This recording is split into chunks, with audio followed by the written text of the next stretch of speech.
बिस्मिल्लाहिर्रहमानिर्रहीम। अस्सलाम वालेकुम दोस्तों, मेरा नाम है डॉक्टर कामरान और आज की इस वीडियो में हम बात करेंगे कि वीज़ा एप्लीकेशन के लिए जो कंफर्म टिकट और कंफर्म अकोमोडेशन की रिक्वायरमेंट होती है उसको फ्री ऑफ कॉस्ट कैसे फुलफ़िल किया जाए। तो अक्सर लोगों का ये क्वेश्चन होता है, क्या हमें कंफर्म्ड टिकट अटैच करने चाहिए, कंफर्म्ड अकोमोडेशन के डॉक्यूमेंट अटैच करने चाहिए। तो एक बात तो तय है कि जब तक आपका वीज़ा नहीं लग जाता तो उस वक्त तक आप ना कंफर्म टिकट ले सकते हैं और ना आप कंफर्म्ड अकोमोडेशन ले सकते हैं, क्योंकि इन केस अगर आपका वीज़ा किसी भी वजह से रिजेक्ट होता है तो आपको वो पूरी कॉस्ट पड़ जाएगी। तो ये इस ऑप्शन की तरफ तो आपको कभी भी नहीं जाना चाहिए।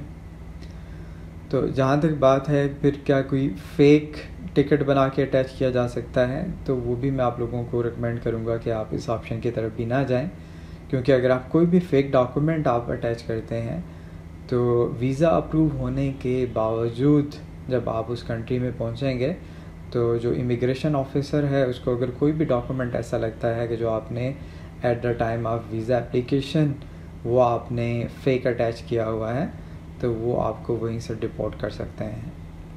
और ऐसी एग्जांपल्स भी हमारे पास हैं कि उन्होंने, जैसे अभी एक दोस्त अपना एक्सपीरियंस शेयर कर रहे थे कि उनके कोलीग हैं तो उन्होंने अकोमोडेशन की जो डिटेल्स थी वो फ़ेक अटैच की हुई थी, वो किसी से बनवाई होंगी, उन्होंने फ़ेक बना के दे दी और उन्होंने अपनी वीज़ा एप्लीकेशन के साथ अटैच कर दी।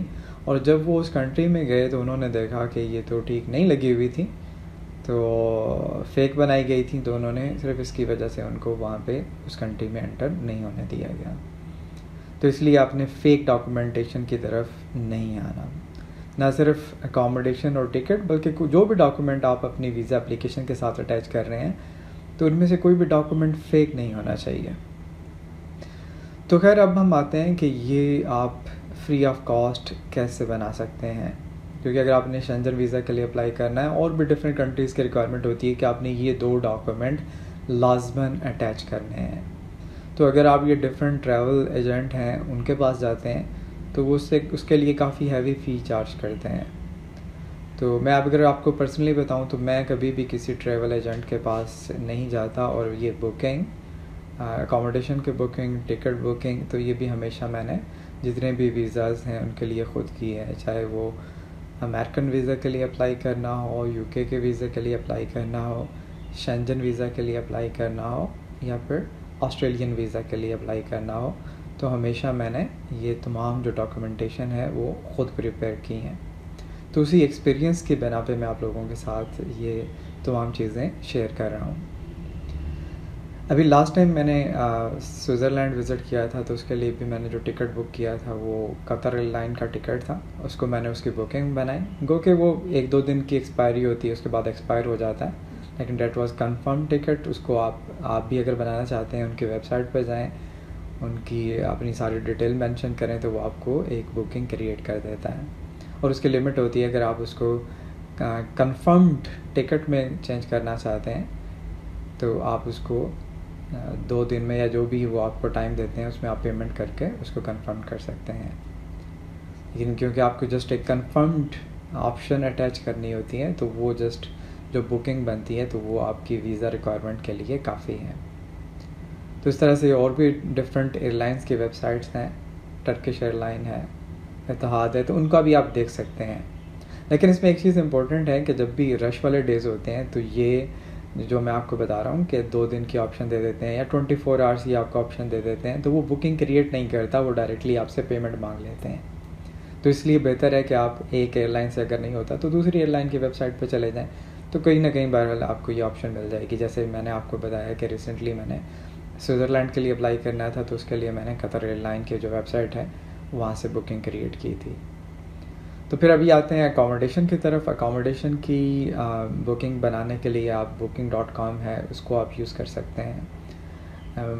मैंने जैसे अभी स्विस वीज़ा के लिए अप्लाई किया था तो मैंने booking.com से ही अपनी अकोमोडेशन की बुकिंग क्रिएट की थी। लेकिन इसमें आपने एक चीज़ का ख्याल रख लेना है कि जब आप booking.com पे जाके अपनी डिटेल एंटर करते हैं, अपने वीज़ा कार्ड की डिटेल एंटर करते हैं, तो उसमें ये चीज़ मेक श्योर कर लें कि वो जो ऑप्शन पे आप क्लिक कर रहे हैं वो ऐसी ऑप्शन हो जो कि आप उस डेट से, जो आपके ट्रैवलिंग इंटेंडेड जो आपकी डेट्स हैं, उससे पहले आप फ्री ऑफ कॉस्ट कैंसिल कर सकें।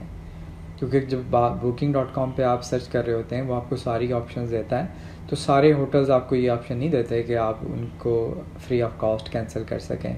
तो ये आपने मेक श्योर कर लेना है कि जो आप होटल सेलेक्ट कर रहे हैं अपनी बुकिंग के लिए वो आपको फ्री ऑफ कॉस्ट कैंसिलेशन की परमिशन दे रहा है, अदरवाइज़ आपको वो कॉस्ट पड़ जाएगी। तो आपने इसको लाजमी मेक श्योर कर लेना है। तो ये तो booking.com है, इसके अलावा भी और वेबसाइट्स हैं वो भी आपको ऑप्शन देती हैं। Airbnb पे भी आप देख सकते हैं, लेकिन अगेन ये मेक श्योर कर लें कि वो आपको ऐसी ऑप्शन दे रहा है जिसमें आप फ्री ऑफ कॉस्ट बाद में उसको कैंसिल कर सकें। तो मैंने ऐसे ही किया था कि बुकिंग की और उसके बाद जब उनकी कैंसिलेशन की डेट आई कि जिसके बाद मुझे चार्जेस पड़ने थे उससे पहले मैंने उसको कैंसिल कर दिया था। तो आपने जब भी आपने वीज़ा के लिए अप्लाई करना है तो आपने इन चीज़ों का ख्याल रखना है। अगर आपको ये वीडियो किसी तरह से भी आपके लिए हेल्पफुल हुई है तो काइंडली कमेंट ज़रूर कीजिएगा और कमेंट करके बताइएगा कि ये वीडियो आपके लिए किस हद तक यूज़फुल रही है। तो बाकी अपना ख्याल रखें, और अगर अभी तक आपने चैनल को सब्सक्राइब नहीं किया तो सब्सक्राइब करते हुए बेल आइकन पे लाजमी क्लिक कर दीजिएगा ताकि नेक्स्ट जो वीडियो आएगी उसका नोटिफिकेशन आपको मिलता रहे। तो I wish you good luck for your visa application. Take care. अल्लाह हाफ़िज़।